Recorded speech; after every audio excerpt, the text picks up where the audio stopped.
Usapang kalusugan sa Health Check Plus. Alamin ang mga payong medikal galing sa mga totoong eksperto. Ang kaalaman ay kapangyarihan.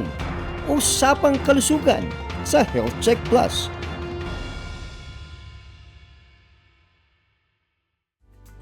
Magandang araw mga health checkers sa Luzon, Visayas at Mindanao. Isang check na araw po sa ating lahat. Sunod-sunod po ang mga matitinding bagyo na bumabayo sa atin na naman mga health checkers. Pang-apat na po itong si Nika at paparating na si Ophel. Hindi pa po nakakabangon ang marami na tinamaan ng bagyong Christine ay wala pa ring tigil ang kanilang pagdating. Mag-ingat po tayo mga health checker at sana mabigyan agad ng tulong ang mga tinamaan at mapaghandaan naman ng mga tatamaan ng mga bagyong darating.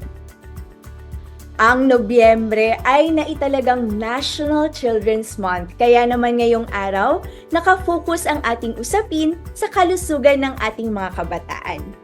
Kasabay ng ating pag-celebrate ng National Children's Month ay nagsa-celebrate din tayo ng Genetic Counselors Awareness Day noong nakaraang Huwebes, second Thursday ng November. Para makilala pa natin kung sino at ano nga ba ang ginagawa ng ating mga genetic counselors, pag-uusapan natin ngayong araw ang tungkol sa newborn screening. Ito ay isang blood test na ginagawa para malaman ang mga posibleng mga health issues na maaaring tumama sa mga bagong silang na sanggol. Ano nga ba ang newborn screening at bakit nga ba ito mahalaga para sa kapakanan ng mga bagong panganak na sanggol? Kasama po natin ngayon ang isang eksperto. Si Doc Ma'am Joy Tumulak ay nagtapos ng medisina sa UP College of Medicine. Siya ay kasama sa pioneer o pinakaunang batch ng mga genetic counselors dito sa Pilipinas. Kasalukuyan, siya ay isang university researcher sa Institute of Human Genetics sa National Institutes of Health ng UP Manila. Nagsisilbi bilang genetic counselor ng mga pasyenteng may thalassemia, cystic fibrosis, fatty acid disorder sa newborn screening program ng Institute at nagtuturo sa Master of Science in Genetic Counseling program ng UP Manila. Siya din ang kasalukuyang President-elect ng Philippine Society of Genetic Counselors. So, Doc Ma'am, welcome po sa inyo dito sa Health Check Plus. Batiin po muna natin ng ating mga health checkers. Hello po, magandang araw po sa lahat ng ating mga health checkers. At maraming salamat po sa ating mga kay Teacher Ellie at saka po sa lahat ng bumubuo ng health check sa pag-imbita po sa akin dito. So, Doc Ma'am, pag-usapan na po natin kasi nag-celebrate po tayo ng Genetic Counselors Awareness Day, ano? Ano po ba ang ginagawa at ano po yung tungkulin ng isang genetic counselor para po sa ating mga health checkers? Pwede niyo po bang i-explain ano po ba ang genetic counselor? Sige po. So, ang genetic counselor po ay isang healthcare professional, no? Na sila po ay tumutulong sa mga pasyente at mga pamilya ng mga pasyente na meron pong genetic na kondisyon o yung mga namamana na sakit po, no? So, tinutulungan po namin sila na maka-cope, no? Doon po sa kanilang diagnosis at saka tinutulungan din po namin sila doon po sa ma-explain sa kanila, no, kung ano po yung kondisyon nila. Nabanggit ninyo, Doc Ma'am, na healthcare professionals ang ating mga genetic counselors. Usually po ba mga doktor lang po ito or meron pa pong ibang professionals na kasama kayo bilang mga genetic counselors? Magandang tanong po yan, no? So actually po, ang isang genetic counselor ay pwede po na kahit sino, no, na nakatapos po ng college, no, or ng degree sa kolehiyo, no? So, pwede po siyang doktor, pero karamihan po actually ng mga estudyante po namin at yung mga nakagraduate na genetic counselor ay actually mga nurse po, no? Tapos, meron din po kaming midwife, no? Meron din po na graduate lang po siya ng Bachelor of Science in Biology, no? Or iba pa pong science na kurso, no? So actually, hindi lang naman po doktor, no, ang isang genetic counselor. Ang importante po sa genetic counselor ay nag-aral po siya ng masters, no? So isa po siyang master's degree degree, no? Na sa kasalukuyan po sa UP, sa University of the Philippines, Manila pa lang po ang nag-o-offer nito sa Pilipinas, no? So nag-iisa pa lang po yung programa dito sa Pilipinas. Tapos yun po, pag nakatapos po kayo nung degree na yon, pwede na po kayong tawagin na isang genetic counselor. Yun po pala yun. Nakakatuwa, Doc Maam, no, na madami po pala, hindi lang doktor ang involved kapag sinabing genetic counselor. So may dagdag na training po pala ito, no, na nabanggit ninyo na isang master's degree. Opo, yes po. Bago po tayo pumunta sa newborn screening, na ito po yung topic natin ngayong araw, no? Nabanggit po ninyo na usually po ang mga ina-advisean po ninyo ng mga pasyente ay yung may mga namamana na sakit. Ngayon po sa inyong karanasan bilang isang genetic counselor, ano-ano po yung mga usual na namamanang sakit na kinukonsulta po sa inyo? Okay. So dahil po dito sa trabaho ko po, no, mas marami po akong nakikitang mga batang pasyente, no, yung mga pediatric na patients, no. Saka konektado po kasi kami sa Philippine General Hospital, no. So usually po talaga yung mga bata po yung mga pasyente namin. So usually meron po silang mga sakit na katulad po ng thalassemia, no, namamana po ito. Yung pong tinatawag na mga inborn errors of metabolism, no. So meron po silang problema sa pagmetabolismo po, no, dun sa proseso po nila sa katawan, no. So katulad, ang example po nito ay yung maple syrup urine disease or MSUD.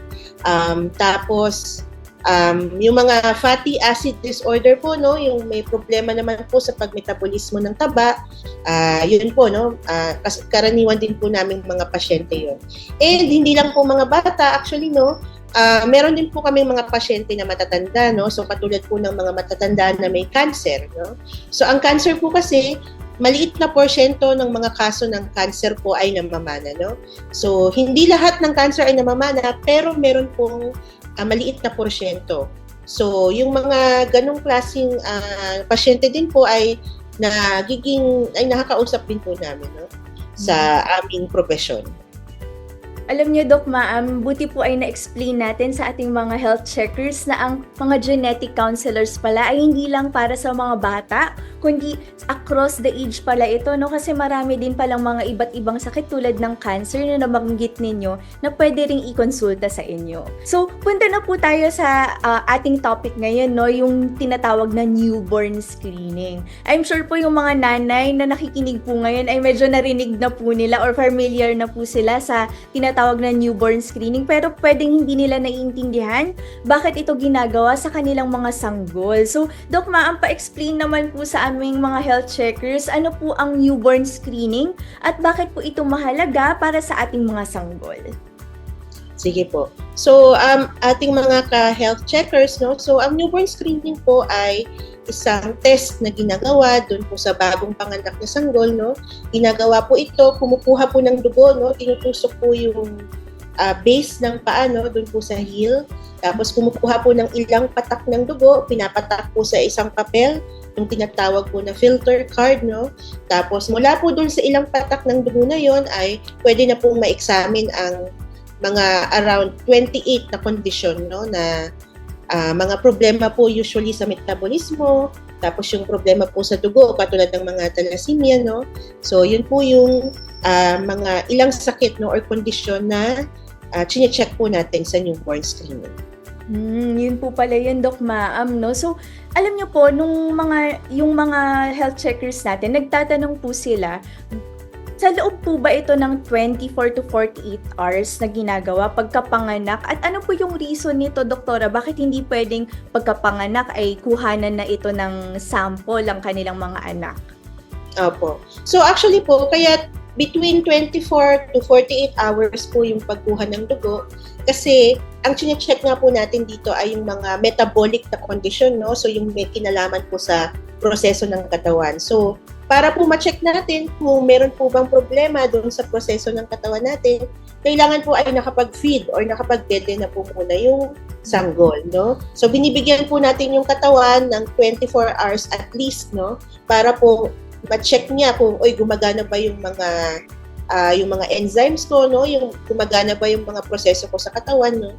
So yun po talaga yung golden period na tinatawag po natin, no, na between after 24 to 48 hours po yung pagkuha ng dugo talaga para po mabigyan ng panahon yung katawan natin na gawin na po yung mga usual na proseso na ginagawa po talaga dyan.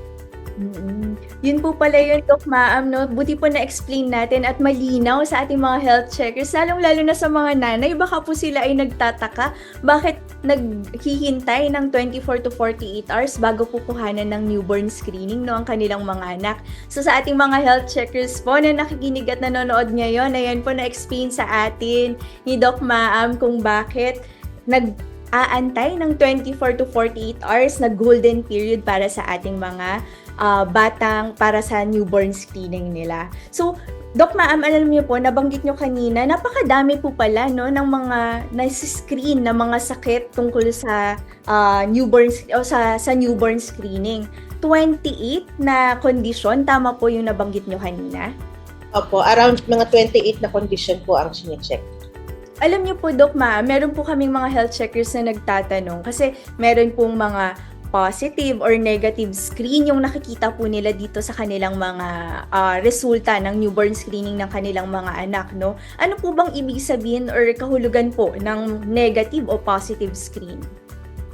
Sige po. So, kapag lumabas po ang resulta no ng newborn screening, yun po no, meron pong mga kategorya no ng mga sakit na nakalagay doon. Tapos ilalagay po nila doon kung ang inyong anak po ay positibo po ba or negative no dun sa mga sakit na yun. So pag sinabi pong negative, so nung chinek, ibig sabihin po no nung chinek nila yung para po sa sakit na yun no, ay okay naman no. So hindi naman po, wala pong nakita ang ganung klaseng sakit sa anak po ninyo.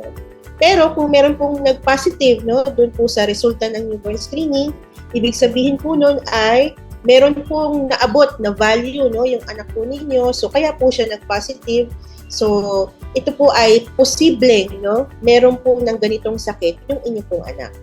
So ang karaniwan pong ginagawa after na makakuha po kayo ng isang positibo na resulta, ang susunod na po na step nun ay confirmatory testing na po no. So ang newborn screening ay screening po lamang no, so tinitingnan niya lang po lahat ng mga tao or baby na maaring merong gantong sakit.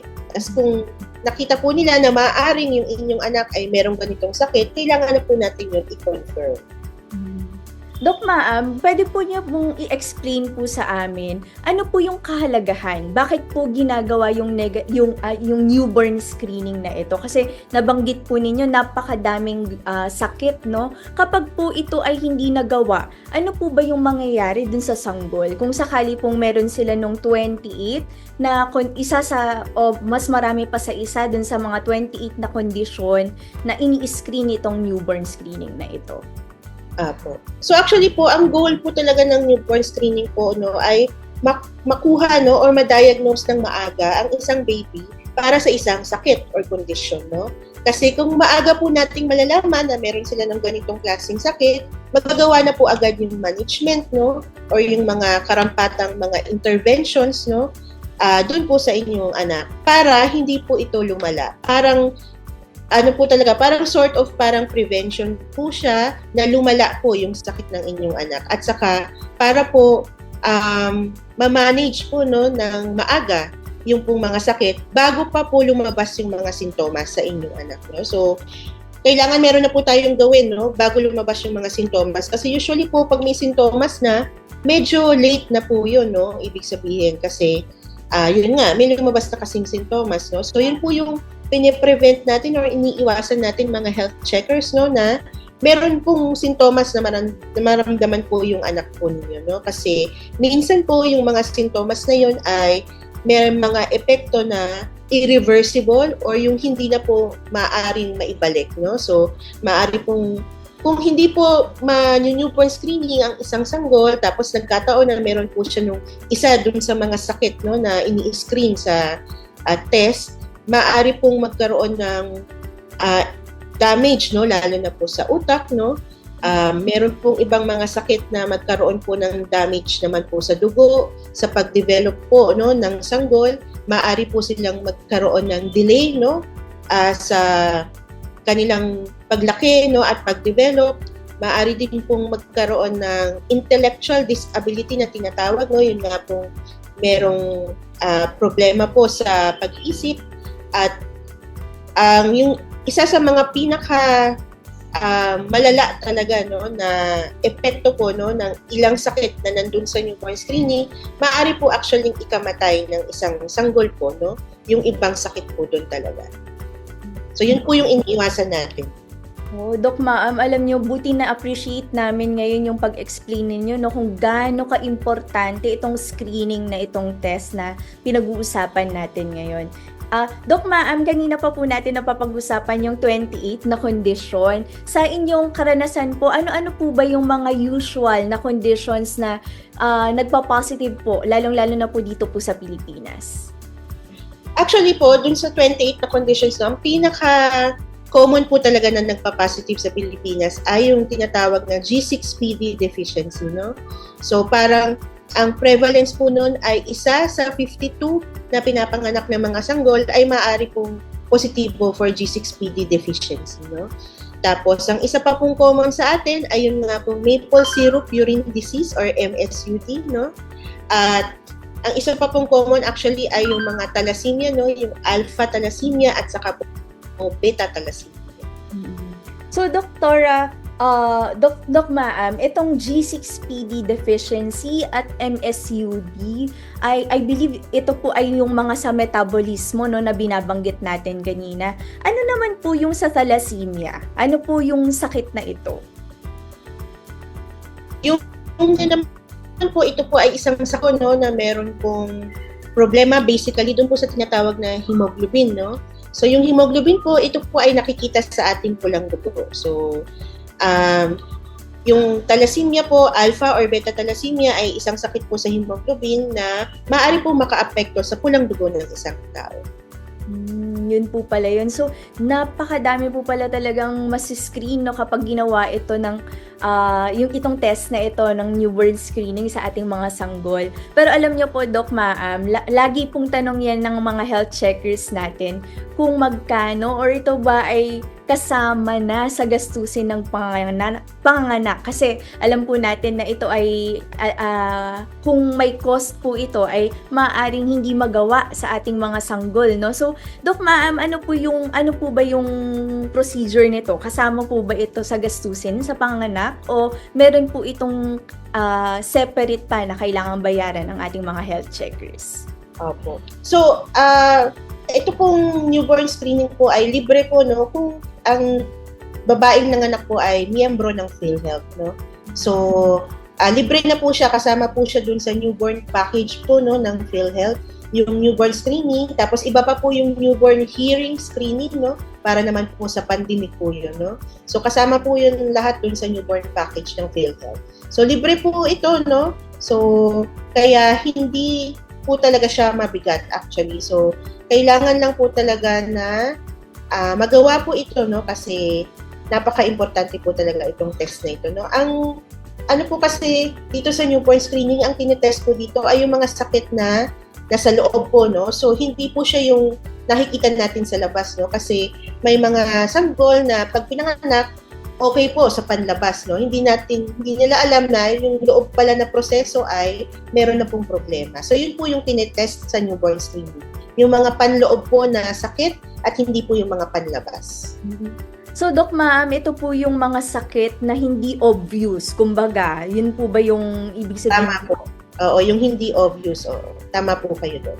Hindi obvious. So, mga health checkers, nabanggit po ni Doc Ma'am sa atin kung ano yung importansya ng newborn screening at lalong-lalo na ito ay pangloob ng mga proseso at hindi obvious, So, sana po, lalo na nabanggit rin ni Doc Ma'am na nakakatuwa na libre ito sa mga PhilHealth members. Sana ay ipagawa natin sa ating mga sanggol, So, Doc Ma'am, bigyan po natin ng idea ang ating mga health checkers. Ano naman po yung mga gagawin kapag meron pong nakita na mga condition po dito po sa newborn screening test?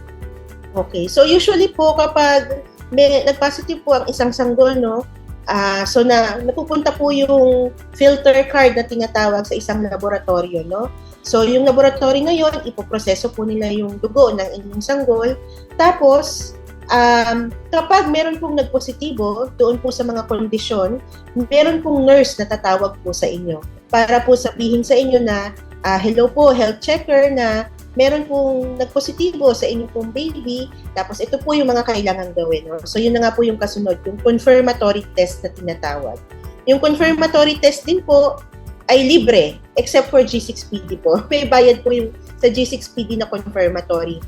Na I think, magkuquote po ba ako kasi hindi ko masyadong sure kung magkano yung presyo nun. Pero less than 1,000 po, no? Yung G6PD na confirmatory test. Yun lang po ang may bayad, no? Yung iba po, wala naman din pong bayad yun. So, ini-encourage din po talaga namin, no, na magpa-confirmatory test po yung mga magulang kasi libre naman din po siya. Lalong-lalo na, Doc Maam, nabanggit ninyo yung pwedeng maging epekto, no, na pwedeng ikamatay pa ng ating mga sanggol kung hindi malunasan itong mga sakit or conditions na ito. Doc Maam, pwede po ba nating bigyan din ng idea yung ating mga health checkers? Kasi usually po, after ng confirmatory test, kapag sila ay nag-positive dyan, madalas po natatakot po ang ating mga health checkers na bumalik sa kanilang mga healthcare providers. Ano po ba yung mga lunas na usual na binibigay dun po sa mga usual na mga nakikita natin dito sa Pilipinas na mga cases na merong positive dito sa 28 na conditions na ito? Actually po, Teacher Ellie, yung karamihan po ng mga kondisyon na tinatest natin, since ito nga po ay genetic or namamana, ang problema po ay nasa genes. So kapag ganun po ay, usually ito po ay mga lifetime na kondisyon na po, no? So wala po talagang cure or gamot para sa mga kondisyon. Ang ginagawa lang po ay minamanage po natin, no? Pine-prevent natin yung mga sintomas na maramdaman po, no, ni baby. Tapos syempre kasi pag nagkaroon ng sintomas, maaari po siyang mag-lead sa mga iba't ibang komplikasyon. No? So yun po yung pine-prevent natin sa pamamagitan po ng pag-check up kay baby, no, at saka yung mga ibang diet. Yung iba po kasing mga sakit ay minamanage po sa pamamagitan ng dietary restriction, no, may mga bawal kainin. So, yun po, no? Tinuturuan naman po at tinutulungan po. Meron pong isang team, no? Ang genetics, no? May doktor po, merong dietitian, merong genetic counselor, merong nurse, no? So, para po sa pag-manage po ng mga sanggol na nagpa-positive po talaga. Kapag nag-positive na sila sa confirmatory test, so meron naman pong isang buong team na tumutulong po sa inyo. Ayan. So, mga health checkers, nabanggit po ni Doc Maam, no, na talagang napaka-importante na bumalik sa ating healthcare team, no, na tutulong kapag kayo ay nag-positive sa inyong confirmatory test sa mga newborn screening ng ating mga anak. So, Doc Maam, napakadami po naming natutunan tungkol po sa inyo at sa inyong trabaho bilang genetic counselor. So, maraming salamat po. Ano po ang huling mensahe ninyo at payo sa mga nanay o magiging nanay tungkol sa tamang pangangalaga ng ating mga sanggol at sa mga kahalagahan ng newborn screening test? Sige po. Para po sa ating mga nanay, para po sa ating mga health checkers, no, importante po talaga ang newborn screening. Kailangan po itong magawa para po sa kalusugan po, no, ng inyong sanggol. So, wag po nating isipin na ito po ay mahal or parang abala po siya, no, sa atin. So, kasi napakahalaga po nito para po masiguro natin, no, na malusog po ang inyong mga sanggol. Maraming salamat po muli, Dr. Maam Joy Tumulak. Maraming salamat po at tiyak na makakatulong sa ating mga health checkers, lalong-lalo na sa mga bagong nanay, ang inyong binahaging impormasyon. Thank you very much po, Doktora. Maraming salamat po, Teacher Ellie. Maraming salamat po sa lahat at sa ating mga health checkers. Wag po kayong bibitaw, makakasama naman natin ng isang eksperto na check na pag-aalaga at pag-aaruga ng mga kabataan. Wellness tips, susunod na. Usapang kalusugan sa Health Check Plus. Alamin ang mga payong medikal galing sa mga totoong eksperto. Ang kaalaman ay kapangyarihan. Usapang kalusugan sa Health Check Plus. Mga health checkers, 10,000 na po tayo sa YouTube at Facebook. Pagtulungan po natin abutin ang 15,000 sa pagtatapos ng 2024. Maaari ninyong balik-balikang panoorin ng ating mga episodes sa Health Check Plus YouTube channel or iscan ang QR code na makikita ninyo sa inyong mga screen. Mag-comment, mag-like, mag-subscribe, at i-click ang notification bell para laging updated sa ating mga features. Be a health checker!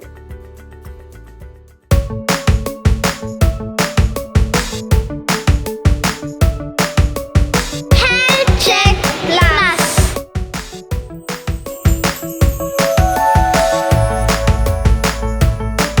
Check na check!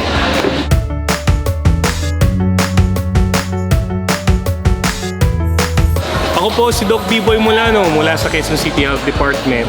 Sa Health Check Plus, be a health checker.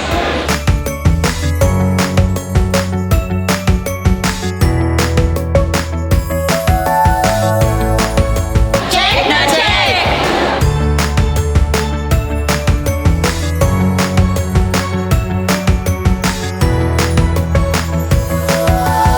Check na check.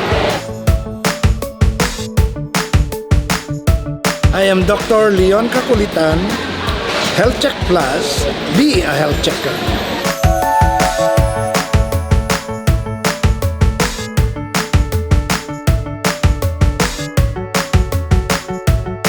Check na check!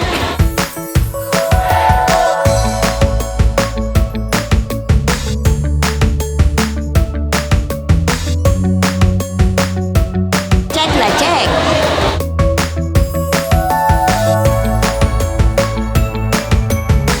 Ako si Dr. Juan Castillo, Health Checker, be a health check plus. Baliktad. Ay, health check plus, be a health checker. Congratulations, Health Check Plus! 10,000 subscribers na! Ako po si Dr. Paulo Rafael Mendiola, Health Check Plus, subscribe na. Health Check Plus. Check na check.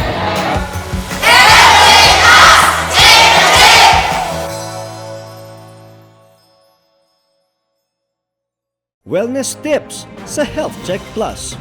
Katawan, kagandahan, kagalingan, ating alagaan. Dito lang yan sa Wellness tips sa Health Check Plus.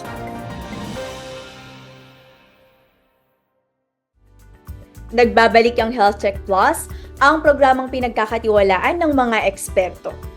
Tulad ng nabanggit natin kanina, ang buwan ng Nobyembre ay dineclare na National Children's Month. Ano ba ang kahalagahan ng National Children's Month para sa mga kabataan lalo na sa larangan ng kalusugan or health and wellness? Ang mga kabataan, sanggol hanggang teenager ay nangangailangan ng mataas na antas ng medical at wellness care.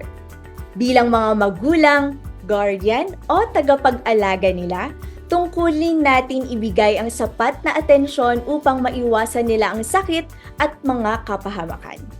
Mga health checkers, ano nga ba ang mga dapat tandaan tungkol sa medical child care? Sasagutin natin ngayon kasama ang ating guest expert. Pakinggan po natin ang mga mahalagang impormasyong ibabahagi ng ating ekspertong panauhin na suki ng Health Check Plus tungkol sa wastong pag-aalaga ng kalusugan ng ating mga kabataan.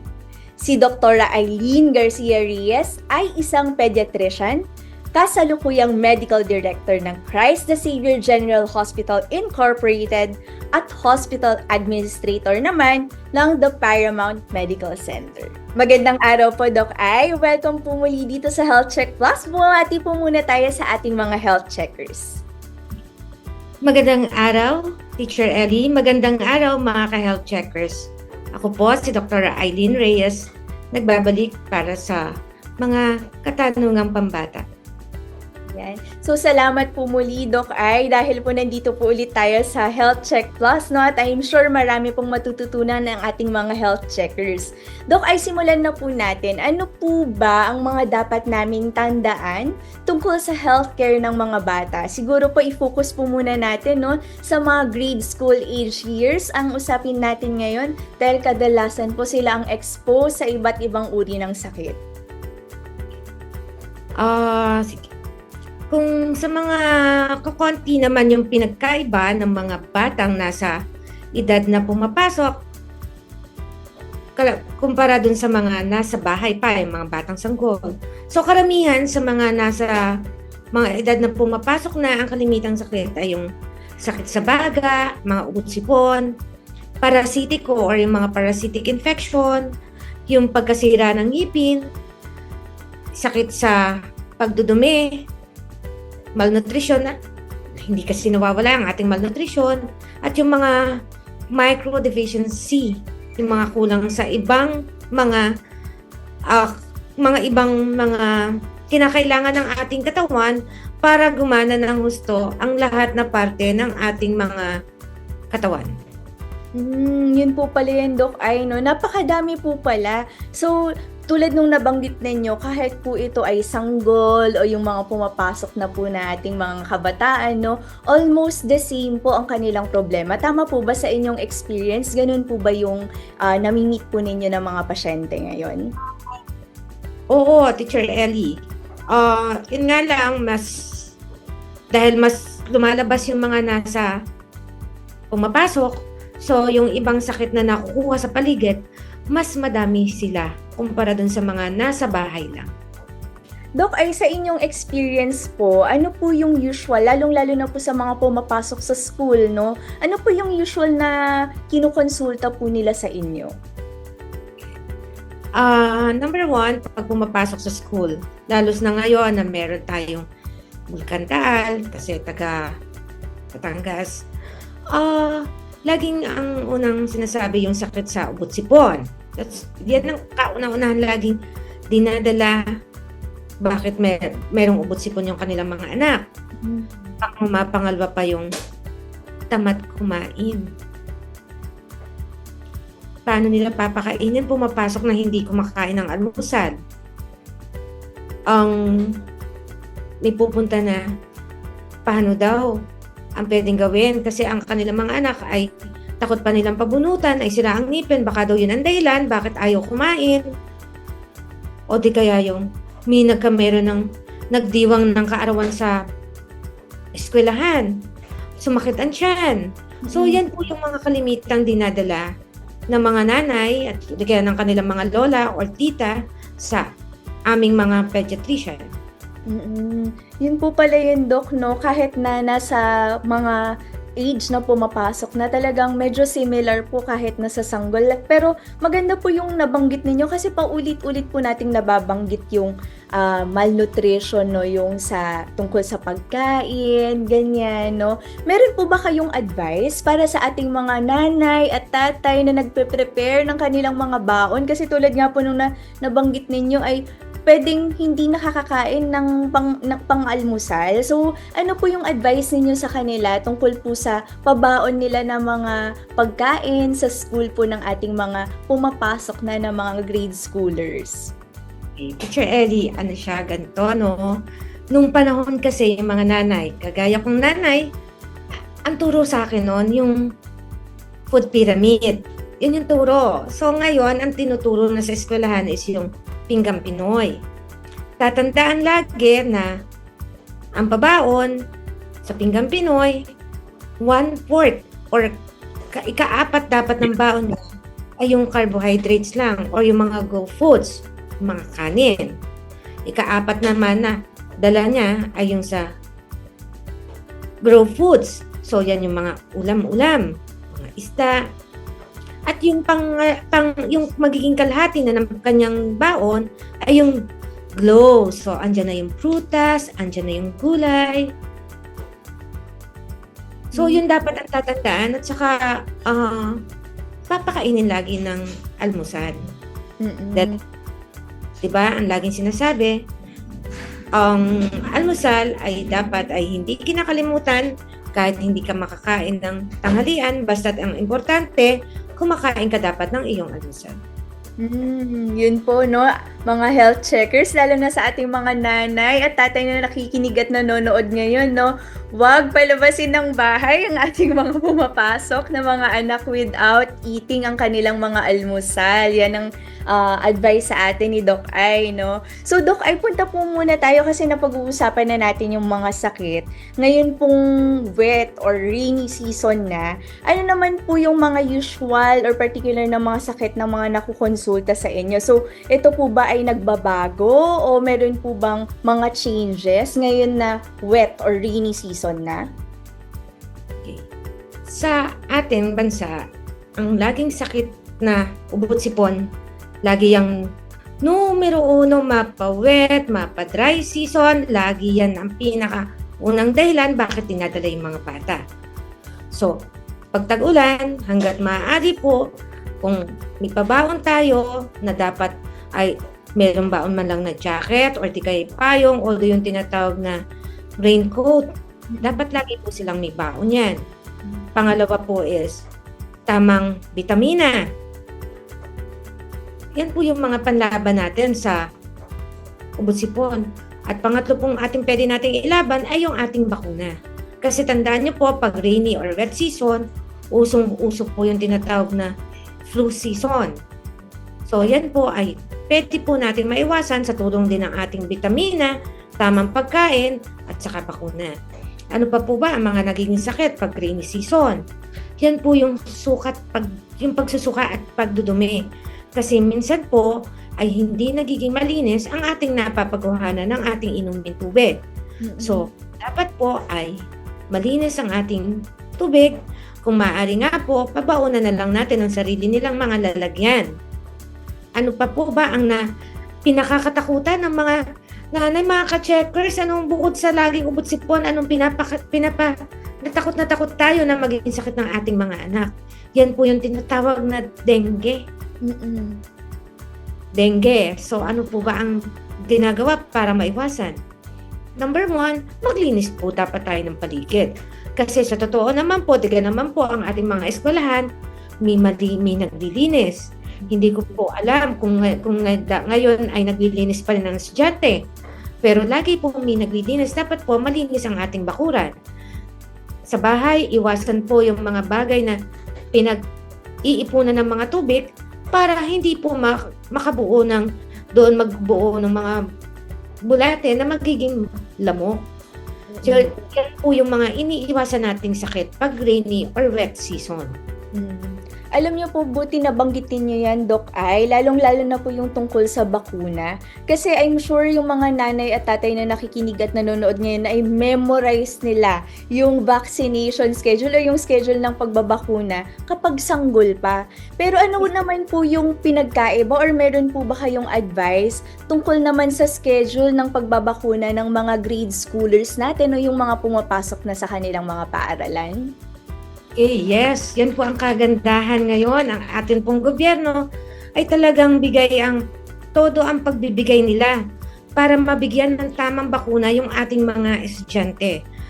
Meron po kasi ngayong pinapatupad na ang Department of Education na ang grade 1 to grade 7 ay makakatanggap ng bakuna na tinatawag na MR at saka yung TD. Yan pong mga bakunang yan po ay nakakatanggap na ang ating mga sanggol. Tandaan niyo po, yung ang ating mga bata ay sanggol pa lang, sila po ay 5 beses pumunta sa health center. So ngayon po, grade 1 and 7, meron pong binibigay na bakuna. Ang MR ay kontra sa tigtas at saka sa chickenpox o yung bulutong tubig. Iba-iba po kasi ang tawag niyan kada probinsya. At yung TD naman po na tinatawag ay kontra tetanus at kontra diphtheria. Yan po yung isa ding bakuna na binibigay. And ito po ang napakagandang, ako po'y tumantuwa. Ngayon po ay may binibigay na rin po ang ating Department of Health sa tulong ng Department of Education, yung pong tinatawag na HPV. Ito po ay bakuna para kontra sa cancer. Ito po binibigay sa mga estudyanteng babae, usually sa antas na ika-4 po ay binibigay nila. Ang So dami yan po mga nakukuha, yes po. Ang dami po pala, Doc Ay, no? At buti po na-inform natin ang ating mga health checkers tungkol dito kasi usually po, kapag sa school ginagawa itong mga bakuna, tama po ba meron parang pinipirmahan ng ating mga magulang tungkol po dito sa mga vaccine na ito? Tama po? Yes po, meron po silang pinipila paano sila pumapayag na magpapakuna. Ang wala naman po talaga siyang kung tutuusin na magiging ibang problema. Except syempre, may konting sakit. Pero medyo malayo po kasi yung magkakalagnat. Kalimitan may sakit lamang. Yun po pala yun, no? So, sa ating mga health checkers na nanay at tatay, kapag meron po yung parang slip na ibibigay ng ating DepEd po tungkol sa bakuna, baka po pwede natin na i-encourage. Ano pong masasabi ninyo tungkol dito, Doc Ay? I-encourage ba natin ang ating mga nanay at tatay na pumayag na bakunahan ng kanilang mga anak? Sa mga ka-checkers, talaga pong ang sakit hanggat maaari pwede po nating maiwasan. Iwasan natin, kagaya ng sinabi ko kanina, tamang pagkain, tamang pagtulog, bakuna. At yan po ay kagandahay, libre po. Libre po sila yung pong tetanus po. Yan po ay talagang pag nakapagbigay ka nung ikaw ay bata, pwede pong hindi po yung kada konting magkasugat kay tuturukan ka, hindi po. Meron po yung bibilangin na taon kung kailan ka ulit pwedeng turukan. Kahit po ikay masugatan, pwede po hindi ka na maturukan. At yung pong HPV, napakaganda po niyan talagang bakuna. So ayan po mga health checkers, no, narinig natin kay Doc Ay, napakagandang proteksyon para sa ating mga kabataan ng mga bakuna. So sana po ay naipaliwanag natin ng maayos, no, at napa-appreciate natin sa ating mga nakikinig at nanonood ngayon kung gaano ka-importante itong bakuna na ito. Ngayon na pinag-uusapan na natin ngayon, Doc Ay, yung pag-prevent ng ating mga sakit. Ano pa po yung mga preventive measures na maipapayo po natin sa ating mga health checkers para po sa kanilang mga kabataan? Okay. Preventive measures. Sisimulan po kasi natin, hindi po yung kung kailan napasok ng bata. Meron po tayong tinatawag na the first 1,000 days. Ito po ay sinisimulan mula pagka buo pa lang ng baby, sinapupunan ng nanay. Tamang nutrisyon ng nanay para po maganda ang kanyang isusupply na nutrisyon sa kanyang sinapupunan. Ito pong first 1,000 day mula pagka-konsepto, pagkabuo hanggang po siya umabot ng 2 taon. Tamang nutrisyon, tamang pagtulog, tama ang kanyang pag-develop, yung kanyang kung kailan siya mga dadapa, uupo. Sisimulan po natin yan sa first 1,000 days. Tapos, regular po na pagpapacheck up. Usually, ang ginagawa po kasi, pinupuntahan kayo ng mga BHW. Pinupuntahan, tinitimbang, tinuturuan kayo pag halimbawa napansin nila na stunted ang inyong mga bata, ibig sabihin, ang kanyang taas ay mababa sa kanyang timbang. Tinuturuan po kayo ng mga BHW kung paano po ang mga dapat gawin, anong mga dapat kainin. Yan po ay alam kong ginagawa kasi ako ay very active po. Ako po ay member ng Nutrition Council dito sa lugar namin. Kaya yan po ay pinag-uusapan namin ng mga BHW, ano po yung dapat na itinidiscuss sa mga nanay.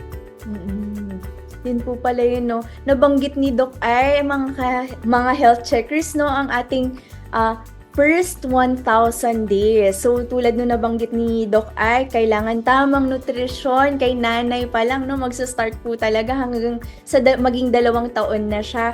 What about po, Doc Ay, sa ating mga pumapasok na ano po yung mga preventive measures na pwede po nating i-advise, liban po dun sa nabanggit natin kanina na mga bakuna? Meron pa po bang iba? Okay, sige. Napakadami po. Sige. Number 1, ulitin natin. Sa mga napasok na, dapat po ay tamang tulog. Number 1. Ang bawat edad, may kanya-kanya pong oras na dapat na iitulog. Pero sa mga edad na yung mga tatlong antas ng 3 baitang, yan po dapat at nakakatulog hanggang 10 hanggang 12 oras. Tapos yung tataas pa po dyan ay dapat ay nakakatulog ng 8 hanggang 10 oras. So, yan po yung mga dapat gawin. Tamang pagkain, uulitin ko po, ito po ay pinggang Pinoy, susundan natin. Tamang bilang ng Go Foods o yung ating mga carbohydrate, yung mga kanin, patatas, tinapay. Grow Foods, ito po yung ating mga isda.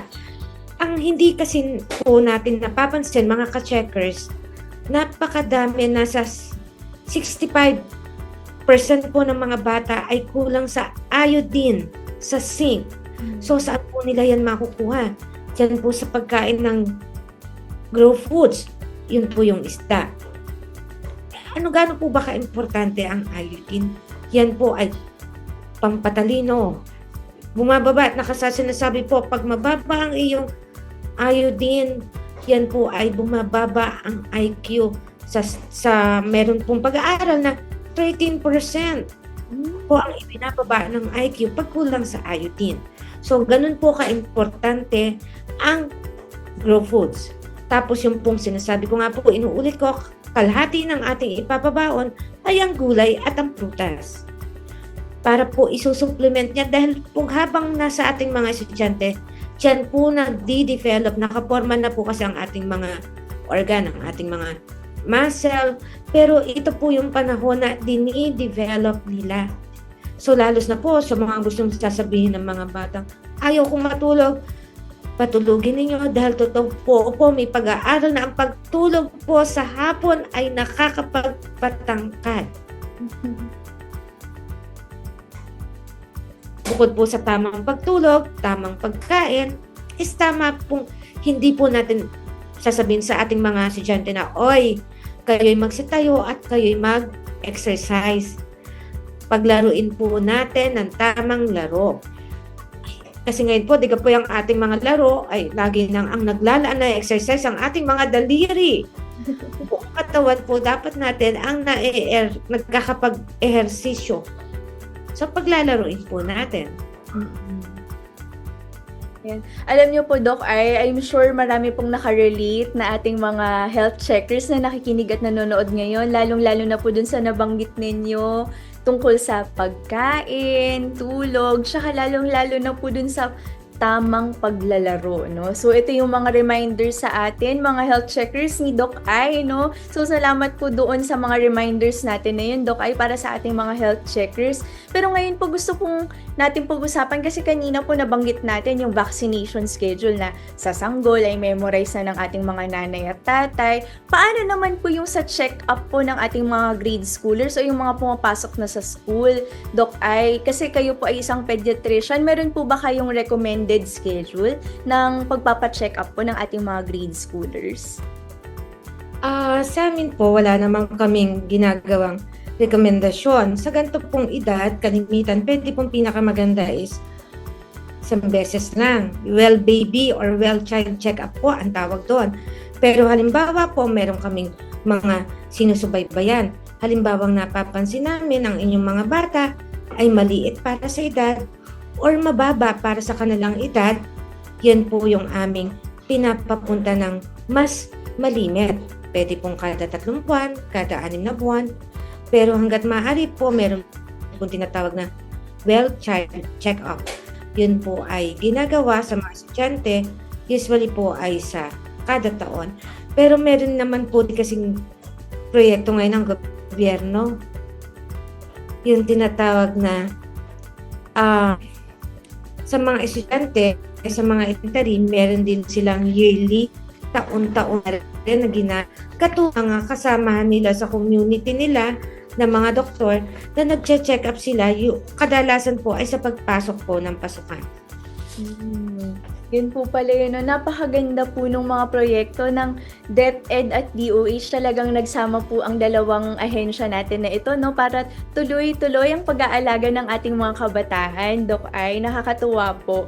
So maraming salamat po at napakadami nating napag-usapan ngayon, Doc Ai. Pero ano po ang inyong masasabi at huling mensahe po ninyo para sa ating mga health checkers, lalong-lalo na po sa ating mga nanay at tatay na may mga kasamang bata sa kanilang mga tahanan?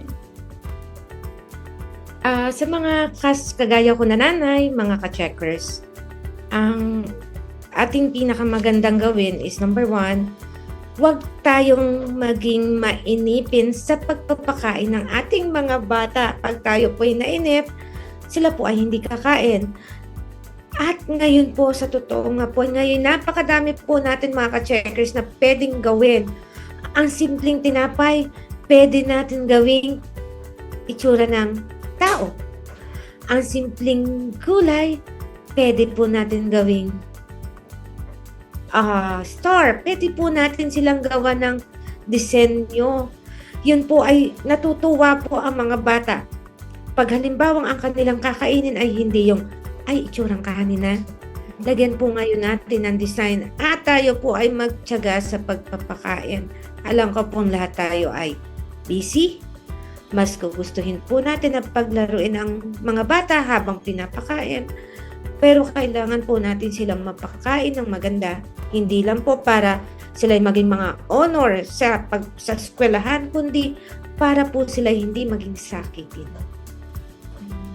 Maraming salamat po, Dr. Aileen Garcia Reyes. Sana po ay muli kayong bumisita dito sa amin sa Health Check Plus.